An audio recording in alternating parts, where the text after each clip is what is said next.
And the name of the series is just called The Footsteps to the Moon, The Countdown to Apollo 11. I don't know who this bloke is, but anyway, he pops up a few times. And I don't know whether he's having a cigar or what, but anyway. I found that picture, I thought it was quite cute, so that's Neil. Anyway, so the idea of this series is that we provide a monthly progress report back in the day. So we look at all the things that were happening between when we started the series, which was in September last year, all the way through to July of 69. So for purposes of tonight, we're in March of 1969.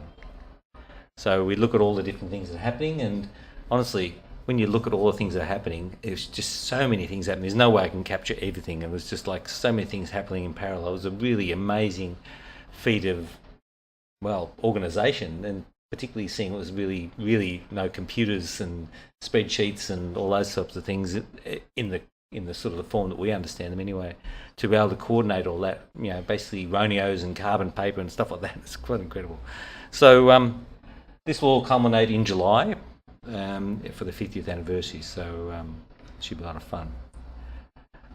So we're going to have a couple of upcoming episodes. We've kind of centred the series around some of the missions that are happening, and tonight's one will be Apollo 9.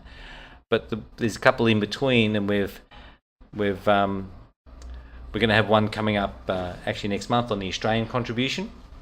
So we're trying to paint the picture of what was happening and what contribution the Australia made to the Apollo program. So, and it's a lot more than the dish, and it's not quite the same as a dish. So we'll explore all of that. There was so many things going on. There were people who've flown experiments on Apollo 11 that's up there right now.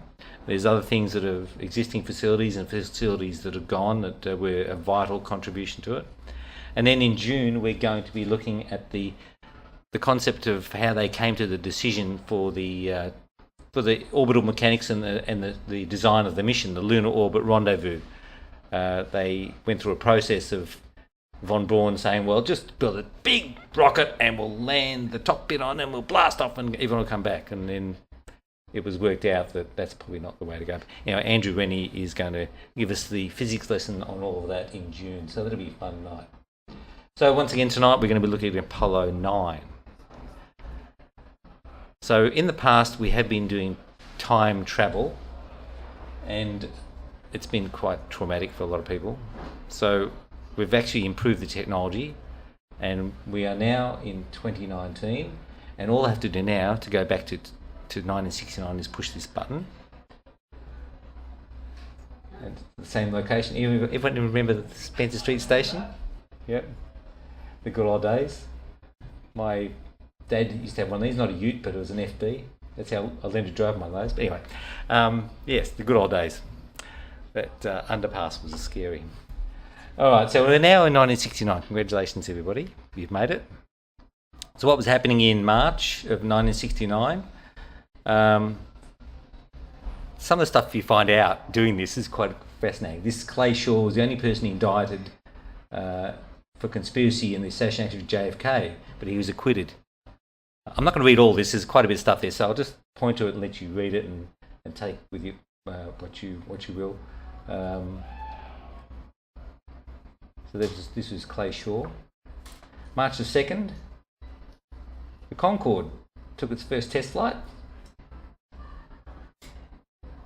Pretty fascinating time, 69. We're going to the moon, supersonic travel, all the things that were happening. The Jetsons, of course. A documentary in its own right. Obviously, there was a lot of great things happening, but there's obviously the Vietnam War was raging on, and you can see there the numbers for American deaths, surpassed the Korean War and were climbing, so it was pretty horrendous. James Earl Ray pleaded guilty to assassinating Martin Luther King. He faced a 99-year jail sentence. I don't know whether he's still alive. He probably isn't.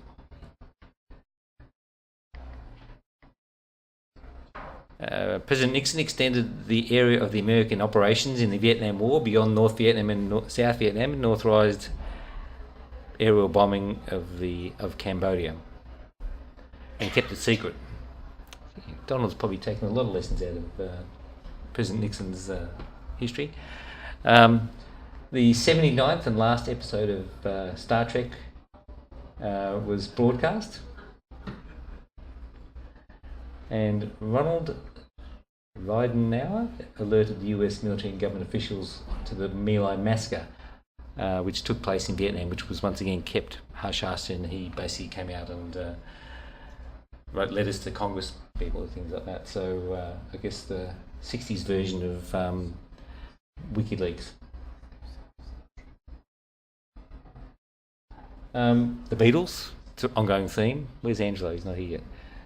What were they doing? The Beatles. Paul McCartney got married. So all the women in the room that were about the right age were heartbroken that Paul was finally married. And I like that he bought a £12 ring just before the shop shut. That's fantastic. And then George Harrison and Paddy were raided by the drug squad. So apparently there was some UK policeman who wanted to make a name for himself, and he'd go around and raid all these pop stars' houses to get drugs. So apparently he ended up getting arrested himself a few years later. John Lennon married Yoko Ono in Gibraltar, and they had their first bed in Amsterdam, and they made a song about that, The Ballad of John Yoko, for those people who might be. Australia, pretty quiet month in Australia actually. This is interesting, I thought. The health insurance became a major issue. Of course, back then there was no Medicare and all the stuff we're used to now, so this publication of this report basically said that there were very few Australians had medical cover, and no hospital cover, and low-income families and etc. were just pretty destitute from that perspective. So this inspired the Labor government to focus on doing something about that. So this is a picture. I think this is an ECG machine. Not an ECG. It's a. Anyone know what this is?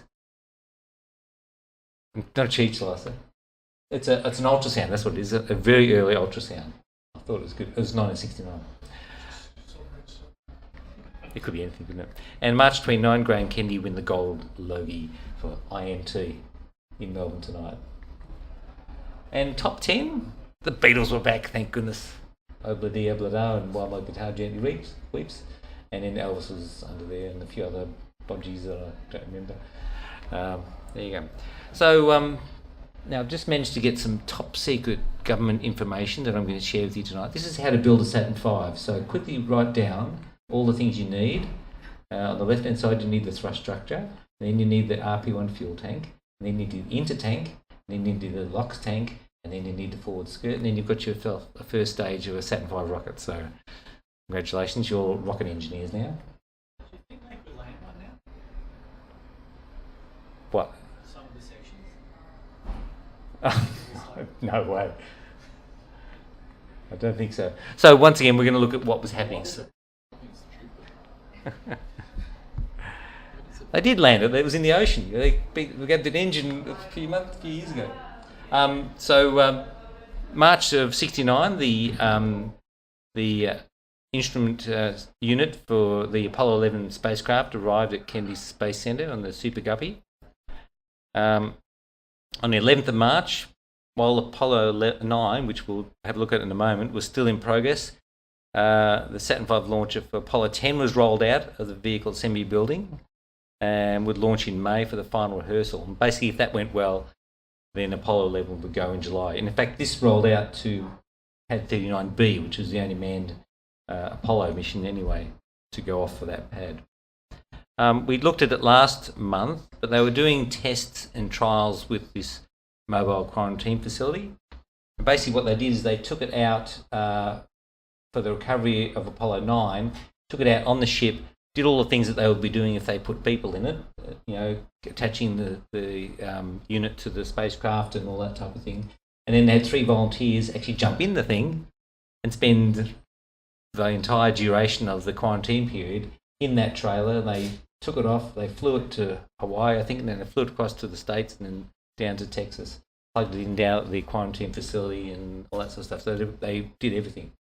Remember last month they were flying that in an aircraft to make, or they put it into an altitude chamber to make sure it held up pressure, because if it was in an aircraft and there was a depressurization, they wanted to make sure that the astronauts inside would be safe. On the 20th of March, they did some tests with the backup commander in an altitude run in the lunar module, for the Apollo 11 lunar module. And then they started stacking the Saturn V for Apollo 11. So the 21st was a pretty busy time. The second stage was moved into position for mating on the first stage. And then the third stage was hoisted up. And then they mated that. Then they prepared for the instrument unit to be put on. This is all in one day. Pretty amazing. And while that was happening, they wanted to certify, they were still concerned about the landing and whether it was going to be safe and whether it was going to hold up and how the forces were going to work. So they grabbed this LM2, which is a test article, and they put this in some test stands and vibration at acoustics test facility and did drop tests to make sure that the landing gear and the structure of the vehicle would actually withstand the projected forces in a worst case scenario, I suppose, to make sure that the thing would actually hold together. So even this late, they're going to be late in July, they're doing this in March. So it was testing right up to the very end. 24th of March, Gunther Wendt was doing altitude run tests with the crew in the Apollo 11 capsule command module. Had a very fetching electric blue coating on that, which was quite nice, actually. It was like a plastic coating just to preserve it, and keep it in good nick. And this was interesting. There were still concerns about what was happening about what was happening in various parts of the program. And once again, this is a fraction of all the things that were happening. But the Associate Administrator for Manned Spaceflight, George Mueller, wrote to Robert Gilruth with his concern about the software. And I'm not going to read it all, but you can see what he's saying there. Basically, he's concerned that there's defects, and we spend a lot of time on the hardware, but we're not focusing on the software. And are we really confident that we're doing this the right way? And is it going to be safe to fly with this software in the way we're putting it together? So that was the 6th of March. And then on the 11th of March, Gilruth replied, he can't agree with the contention. Once again, I won't read it all.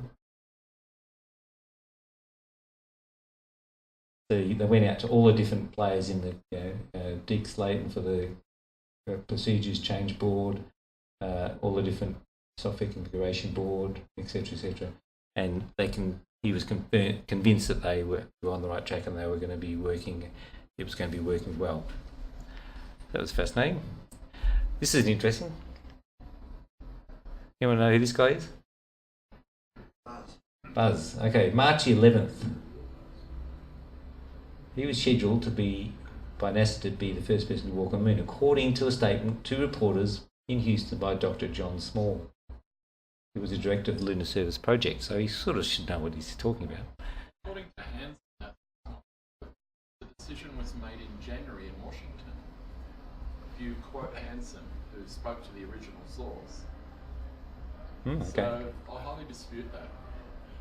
Okay. Well, it would be interesting to check into that. Basically, he added later, however, it could still be changed. So whether there was different silos of communication and decision making, I'm not sure. The conversation in Washington in January was there is no way known that person will ever be first on the moon. That's just not going to happen, even if we have to make up an excuse.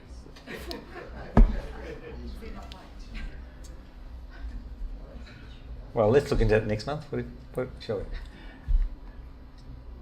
Once again, on the 11th, he testified. George Mueller testified in congressional hearings, and basically looking at the Apollo project and development from the Apollo 1 fires. People may or may not recall, January of '67 there was a fire, and they estimated it was $410 million for modifications and delayed the first manned flight by about 18 months. And a lot of people think that fire actually saved crews later on because they did a lot of fixes, found a lot of glitches and problems, and designed a lot of extra redundancy and safety into it. And this was interesting, I thought. March the 12th, they discussed the status of the fire protection system for Apollo, and basically they basically said the fire detection system, it became quite clear that their state of knowledge about the physics and chemistry of fire in zero gravity is just insufficient to permit the design development of flight-worthy fire protection system. So they really didn't have a good handle on, exactly if you had a fire detection system, whether it would work, whether it would get false, whether it would do anything. So they basically worked with this principle of minimising the risk, taking as much of the flammable materials and ignition sources out of the spacecraft, which is what they end up doing. From memory, one of the first experiments they did on Skylab was a study of flames. They were very keen to find out how flame behaved in zero gravity. Yeah, and they've been running fire experiments for years, and on the ISS and as well. All right, March 13. The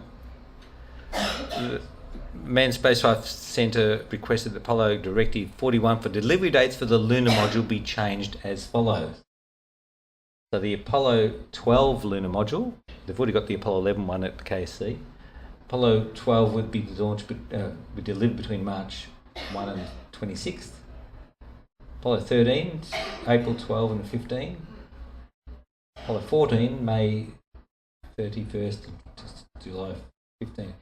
Keep in mind that they had, we looked at last month, the number of missions they'd planned for 69 on the assumption, or the worst case scenario, that 11 wasn't ready, 12 wasn't ready or didn't land, 13 had a problem. So they gave themselves several chances to get human beings on the moon in 69 by having all of these missions and vehicles and crews ready to go in case there's a problem on the preceding mission. So quite an amazing set of, like the VAB at that, in March of 69 was just pumping spacecraft in and out. Things were landing, things were being tested, things were rolling out to the pad, even while the Apollo 9 mission was in flight.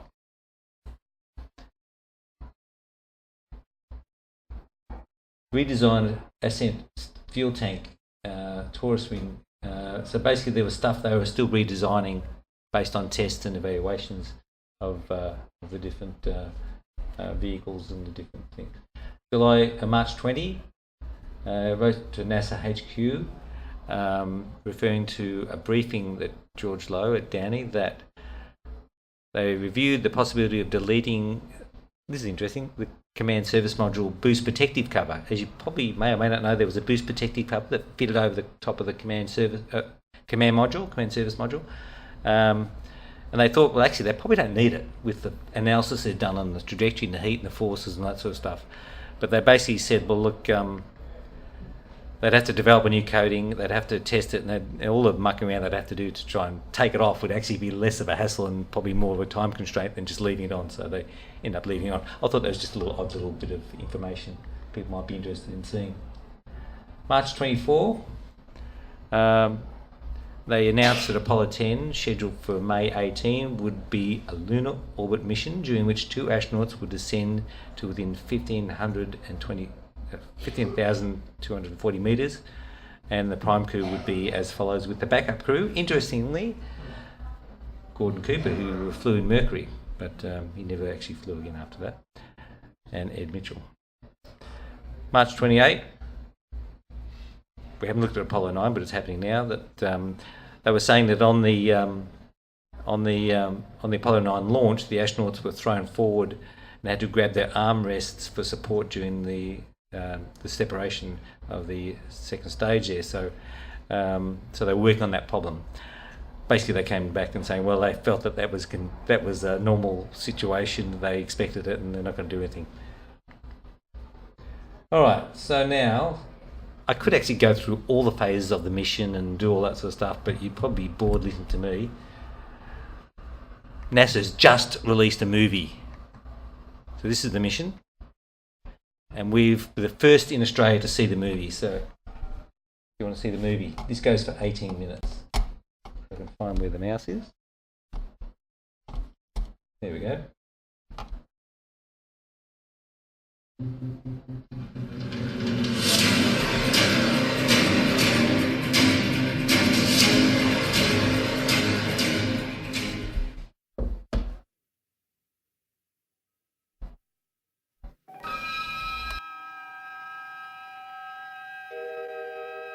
Christmas 1968, when man first cut the silver cord of Earth's gravity to orbit the moon.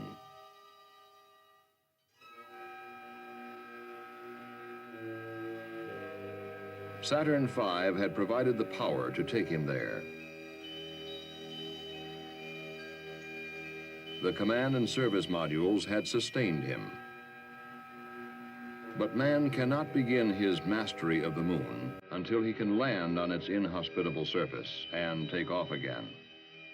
To do this, he needs the third basic piece of hardware, the lunar module. The lunar module is a new concept designed exclusively for use in the vacuum of space. A two-man taxi used as a shuttle between the lunar surface and the orbiting command module. But before men can use the lunar module as an operational lunar spacecraft, it must be tested in space, first in Earth orbit. This was the primary purpose of Apollo 9, the third manned Apollo mission. Jim McDivitt, Dave Scott, Rusty Schweikert, three men to qualify this new machine, to make ready for the moon.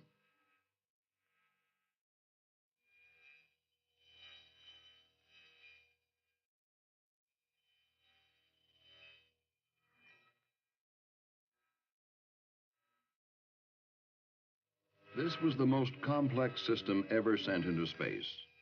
First, the Saturn V, 7.5 million pounds of thrust from its first stage alone, over 3 million working parts. Then the lunar module, well over 1 million parts. And the command and service modules, over 2 million parts. 35 seconds in counting. March 3rd, 1969, the count for the launch of Apollo 9 was underway. Each piece checked out before launch. Computer monitors, 20 seconds.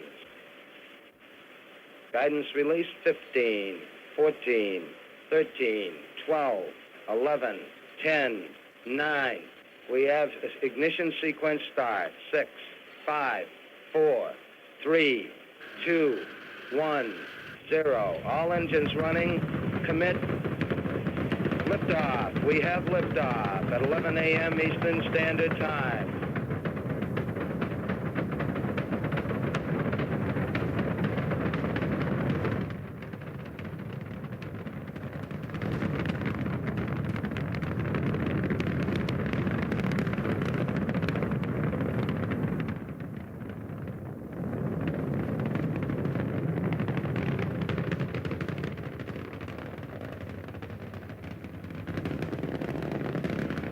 Apollo 9, you are go all the way. Everything looks good. Roger. And Apollo 9, it's 5 minutes. Everybody's happy as a clam here. Looking good. So are we. Very good. Once in orbit, the crew turned the command module around preparatory to the docking with the lunar module, which was still attached to the S-4B, the third stage of their launch vehicle. And this is Houston. Roger, it's out there, and we're turned around and proceeding with the station keeping it docking. Oh, tremendous, Apollo 9. Thank you.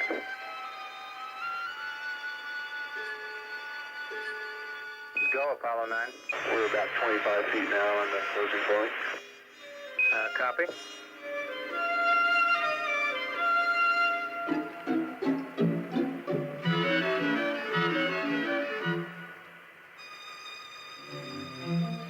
right, Houston, we're hard dock.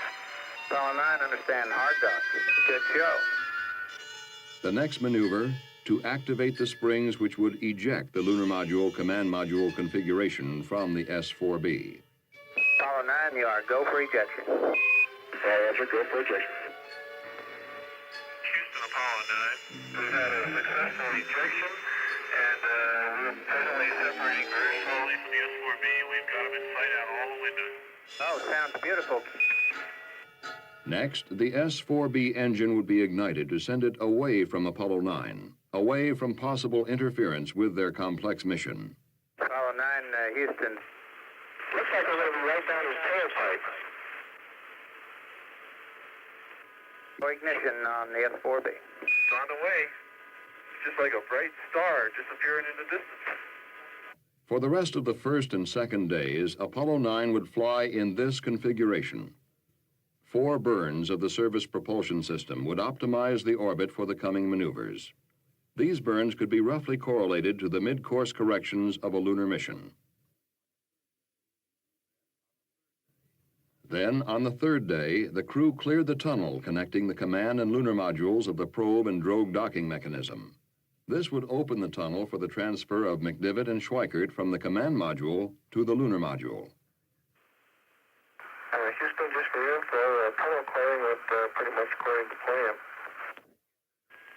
Apollo 9, Houston's reading you loud and clear. Roger, I know a little piece of info for you. The drogue looks as good as new. Roger, Apollo 9. With 2 spacecraft now in operation, new code names were introduced. The cone-shaped command module known as Gumdrop, the insect-like lunar module called Spider. Throughout the day, McDivitt and Schweikert would test every system of the lunar module. The major event of the day would be a burn of the lunar module descent engine. This engine, which will eventually be used for the actual lunar landing, would be under the manual control of Spacecraft Commander McDivitt for a large portion of the burn. Okay, there's ignition. Now, McDivitt put on a virtuoso performance, playing the throttle of the lunar module, each variation of thrust a note in a technological symphony. Starting the throttle. 40%. Going down to 10%. Coming back up to 40%. Coming back down to 25%. Back up again. Okay, coming up to 40%. Throttle profile is complete. Just let it sit there. The engine so necessary for the lunar landing had performed flawlessly. Another burn of the service module engine would complete the day. But first, McDivitt had a message. Okay, I've got to get something to eat. All I've had so far today is a little bag of fruit salad. I'm about to starve to death. Roger. It had been a busy time for the crew of Apollo 9, but it was only the beginning. The next day, McDivitt and Schweikert returned to the lunar module. This time, Schweikert opened the front hatch and stepped onto the front porch, the first all-up test in space of the Portable Life Support System, or PLSS, and the suit to be worn on the moon. Okay, Spider, gumdrop. The hatch is open. No sweat. It's just swing, like an auto swing. Hey, I can see Rusty's foot. Can you see me wiggling my toes? Schweikert was attached to the lunar module only by a safety tether. With his own life support and communication systems, he was virtually an independent one-man spacecraft. His call sign as the third link in communications, Red Rover. Oh, boy, what a view. That's spectacular. It really is. Alone in the command module, hatch opened, Dave Scott also had work to do. Okay, Dave, come on out. Okay. I'm going to let the camera run here. Taking pictures of everybody taking pictures. Yeah, you want to retrieve a sample? Right, that's a good idea. Now, both Scott and Schweikert were retrieving experimental thermal samples attached to the exteriors of the lunar and command modules. Because of Schweikert's upset stomach the previous day, his extravehicular transfer from the lunar module to the command module, to be used if the transfer tunnel were blocked, was curtailed. But the remaining EVA, which lasted for 37 minutes, demonstrated not only that an extravehicular transfer was possible, but gave a good workout to the spacesuit and life support system that will later be worn when exploring the surface of the moon. It had been another long, hard day, the first and only EVA scheduled for Apollo until the exploration of the lunar surface. But the next day was the biggest test of them all. With McDivitt and Schweikert in the lunar module, Scott alone in the command module, the 2 vehicles undocked.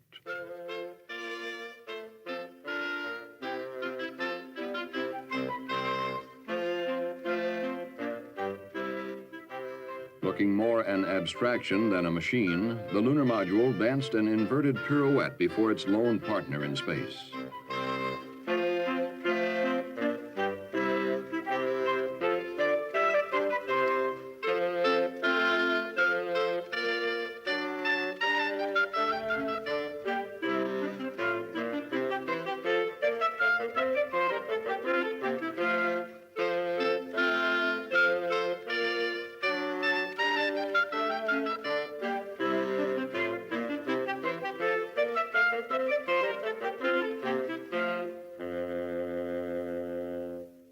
firing its descent engine, the lunar module would pull away from the command module to a distance of about 100 miles.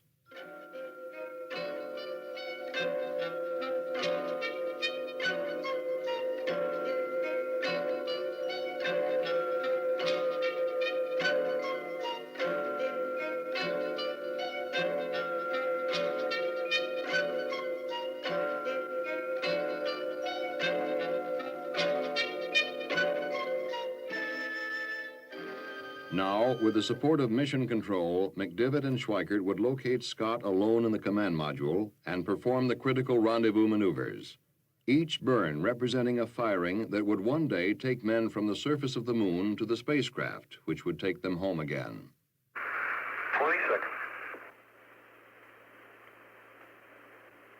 We have ignition. Burn looks good. It's a good burn, Dave. Oh, very good. Thank you. The lunar module had left its bulky four-legged descent stage in orbit. Now only the ascent stage and crew would return, each burn a step in a computerized choreography which would lead to the rendezvous. Oh,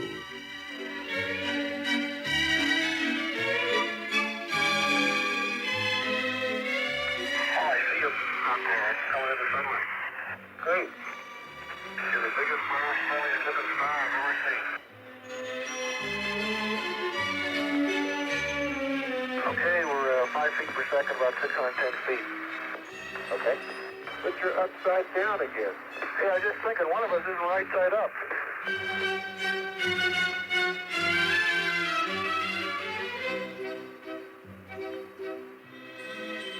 Okay, I have us about 370 feet. Okay, looks closer than that. You're done with it, though? How does that sports car handle, Jim? Pretty nice.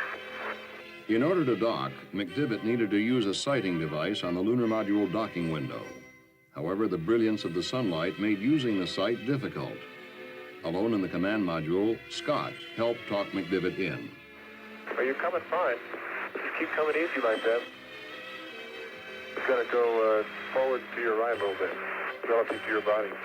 Well, it's translation, but I can't tell what my attitude is, Dave. If I don't see it, so there it is, there. Now you're coming in. Keep it coming.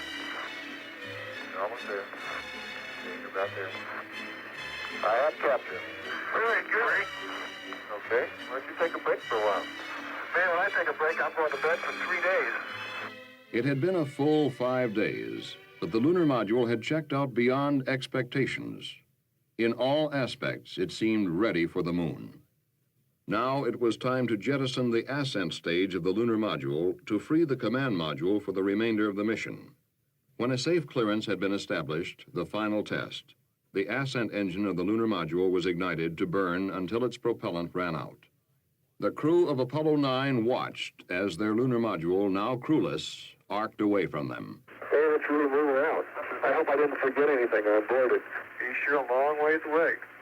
For the last 5 days, the flight of Apollo 9 settled into a routine of picture-taking and observations, with an occasional burn to refine the orbit. But this routine was a look into the future, a future when manned orbiting space stations, operating in concert with unmanned scientific satellites, could examine the Earth from this vantage point. When cameras such as those on Apollo 9 will take multiple spectrum photographs from visible light through the infrared, locating hitherto untapped geological and biological resources. And perhaps even more important, when man can look at his world with a new perspective, quantitatively and qualitatively observe the results of his actions on the face of his world. For with the power man controls, he can change the nature of his planet. He can no longer think of unrelated occurrences. He must realize that he exists within the structure of Earth's planetary ecological system. He can observe with this new technology the results of his interaction with his environment. Water pollution on the coast of the United States. Air pollution of a major city. The results of damming a river, of irrigating a desert. But Apollo 9 was not an orbiting laboratory. It was the third manned mission of Apollo, and it was time to come down. The prime recovery area had been shifted several hundred miles because of weather conditions in the original recovery zone. With the appropriate changes made to its flight path, Apollo 9 made its final descent into the atmosphere. The crew took these pictures of the re-entry and opening of the parachutes.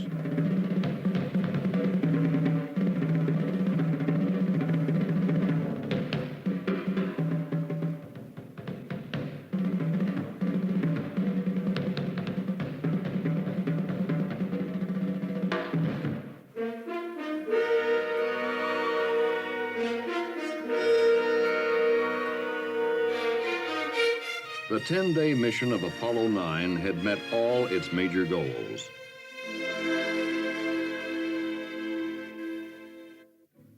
The ability to work and make a contingency transfer in the spacesuit and the PLSS had been proven. The capability of the lunar module to fulfill its vital role in the exploration of the moon had been established.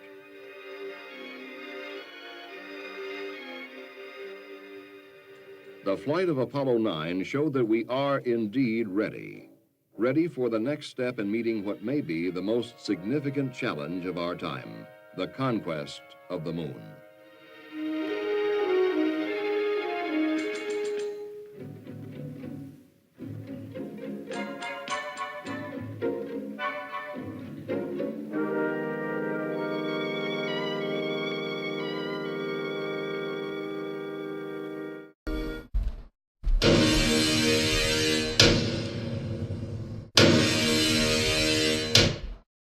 We don't need that ad. That was good, wasn't it? Now, correct me if I'm wrong, I think that the ascent stage of that lunar module actually remained in Earth orbit until the mid-80s. I'm sure Tim, if he was here, would be able to tell us that. Yeah, I think it was 85 or something. It stayed in lunar orbit. So there you go.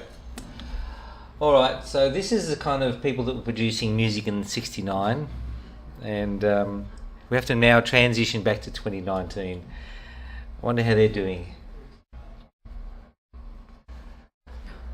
Well, two of them are still with us, fortunately. And I saw one of the guys on the left a couple of years ago. He was fantastic.